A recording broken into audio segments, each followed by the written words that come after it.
It's a steep hill.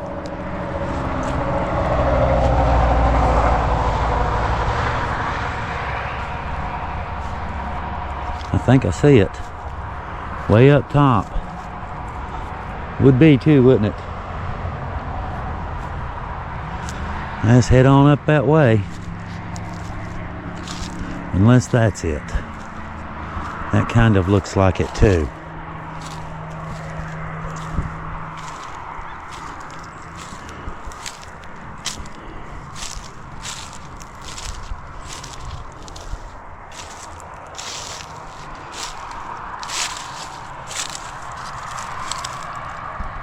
Yep, Wicker.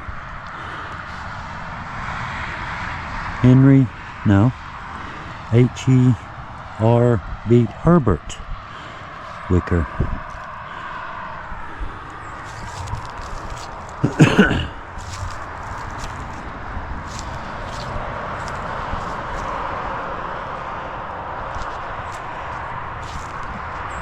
Yeah, I see one up top that looks like it, way up there.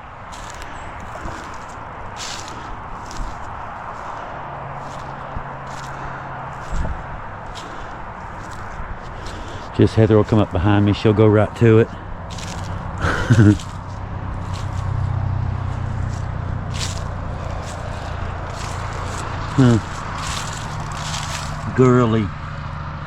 Gurley Conley.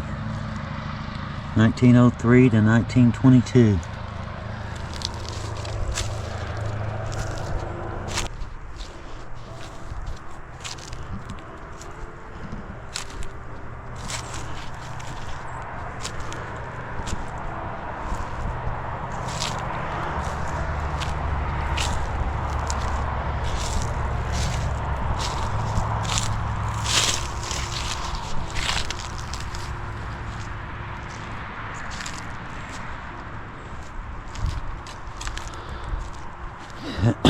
I suspect these, they look about the right shape.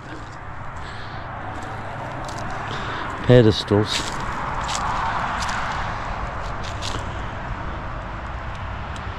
John Chaffins.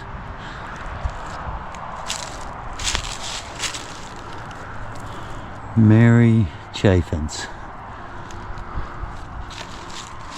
Pretty spot, isn't it? Let's imagine this for the houses. It's rolling hills. Beautiful little place.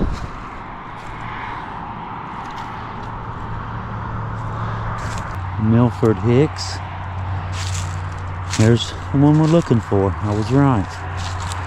Top of the hill. Hi, puppy. This is Minda Moore, 1897 to 1961. And I see somebody's dog, neighbor's dog over there. Oh Lord, I've made me a friend already. I can see it coming. Well, hello. I'll be back. We got to say hi. Better get your little butt back home. She's having fun.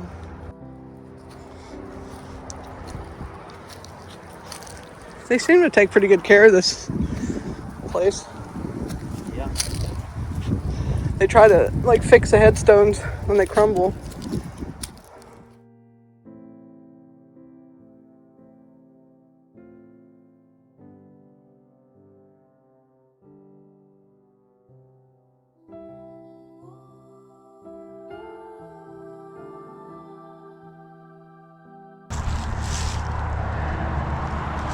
So this is who we came for today, Hence Hicks. And I can't do much about the traffic. You know, you never know where these places are going to be, but where they are, you just got to deal with it, power through it. So we came across Hence Hicks while looking up, you know, old crimes, old murders, and he kind of popped up, and I hadn't seen him before, which is interesting. But Hicks was born January 9th, 1875 in Kentucky, which is where we're at now. He was murdered while working in a field on his farm in Ball Creek in Knott County on February 7th, 1935. The Knott County Sheriff at the time, Henry Sturgill, quickly arrested 6 men. 2 of them, Estill Copley and Elisha Bolin, were eventually convicted of the ambush murder and sentenced to life in prison. According to the newspaper records, Henry Sturgill almost immediately arrested the men primarily because they suddenly had money where they previously had none. It had said that the day before they discovered Hicks' body, that Estill didn't have any money at all. And he wanted to marry this girl, this local girl, but he didn't have enough money. And suddenly, the day after Hence was murdered, he had enough money and he went and filed for the papers and was starting to get this marriage going. And no one had any idea where he got this money from, so it was a little suspicious in this little small area. So there's a lot more to the story, but I think I'm going to go ahead and tell you this in a little bit quieter environment so that we can both enjoy it more and you can really understand what happened to Hence Hicks, because it's terrible. He worked really hard his whole life. He amassed what at the time was a fortune of over $4,000. Now keep in mind, that was a lot of money back then, and he got that literally by just scraping and working really hard and saving every dime that he could. And these guys came along, murdered him, and just took it. And, you know, I'm going to tell you the rest of the story right now.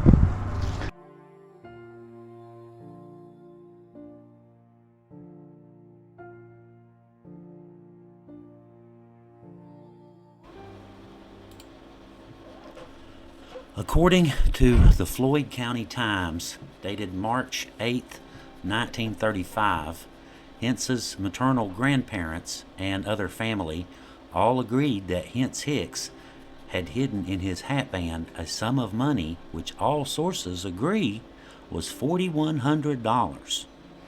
Now that was a phenomenal sum of money for an elderly farmer in Knott County, Kentucky to have had in 1935. In the heart of the Great Depression. Franklin D. Roosevelt had only been inaugurated as president on March 4th in 1933, and the work of economic recovery was still in its relatively early stages. The newspaper describes Hence Hicks in very positive terms in every story about the case. He is described as having accrued the money from hard labor and strict frugality. To put it bluntly, Hence Hicks had managed to scratch $4,100 out of the hard, rocky ground of Knott County, Kentucky during the Great Depression on his own farm.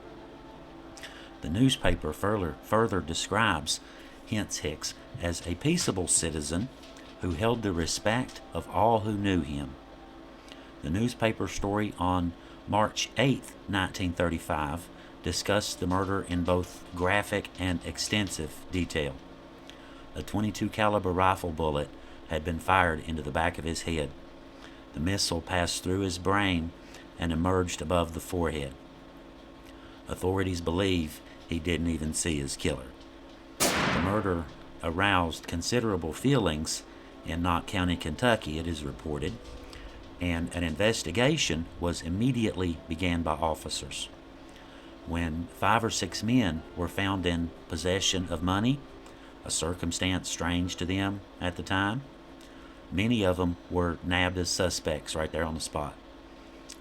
The March 1st, 1935 edition of the Floyd County Times was actually the first print mention of the murder.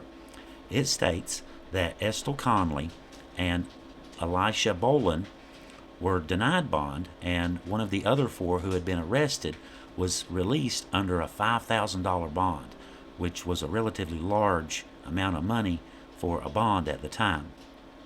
All of the other suspects had been released, and none other than Conley and Bolin were ever tried. The Knott County Circuit Court records state that on March 26, 1935, the case was called for trial.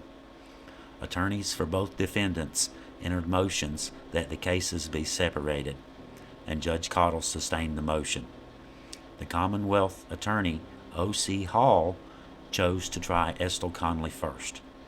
The court reporter was listed as Hassie Hicks, without any comment or mention as to whether or not that officer of the court was or was not related to the victim. On March 29th, 1935, the trial was concluded and the jury returned a verdict against Ethel Conley of guilty of murder and set the sentence as life in the state prison. The April 5th, 1935 edition of the Floyd County Times reported that on the previous Friday, Conley had been convicted, sentenced to life in prison.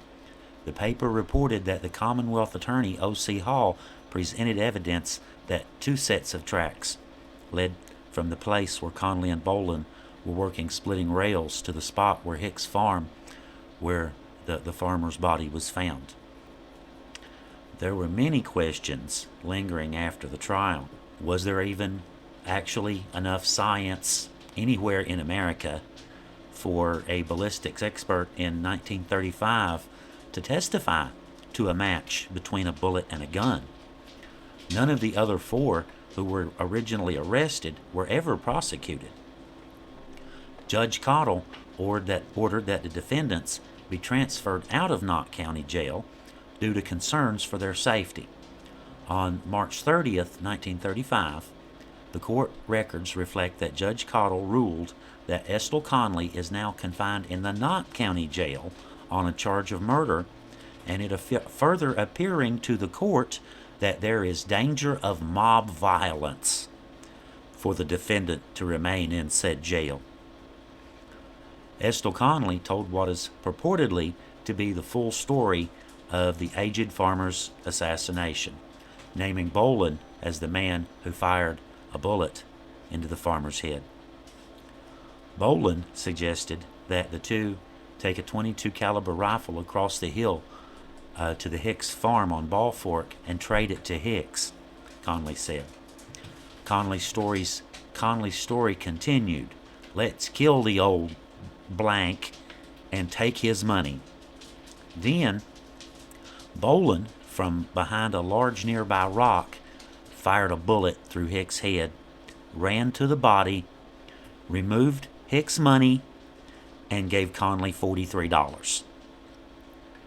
Elijah Boland was also convicted of murder and sentenced to life in the Kentucky State Prison. The funeral took place the Sunday after the murder.